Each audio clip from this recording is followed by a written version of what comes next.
Dan, it's interesting, though, to report that a lot of times when states do raise taxes and all, while some do leave, it's not nearly the exodus that those against those increases had foretold. Why is that? Well, I think, Neil, times have changed here, and people's ability to move based upon technology and be able to take their jobs with them is going to be a game changer. So I'm not so sure people are going to just accept what's happening with these taxes, let's say, on successful people. Now, here's America's accountant talking to you, Neil. What I'm saying is this. Tax what you want less of. So if you want less rich and less successful people, tax them. You want less corporations and less business, tax them, because that's exactly what's going to happen. New York received over $16 billion of aid from the federal government. They did not have this huge gap in their budget any longer.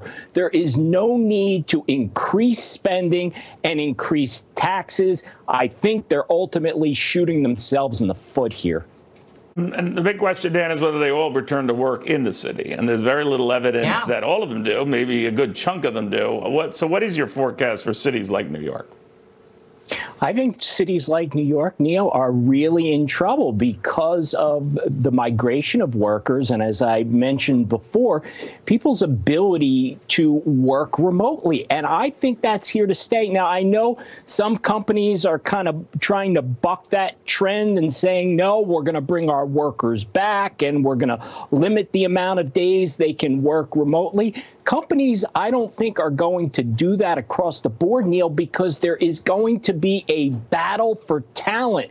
And in order to stay competitive, you need to be able to put a package together that is going to draw the best talent that you possibly can. And I think people are getting used to their new life and a work-life balance, and they're going to want to be able to work remotely. And when you factor that in, is there a reason to be in a place like New York City with the high taxes, high crime, vacant stores, all those things? The attraction to be in the large cities just isn't there anymore, and it's going to change the face of big cities across the country.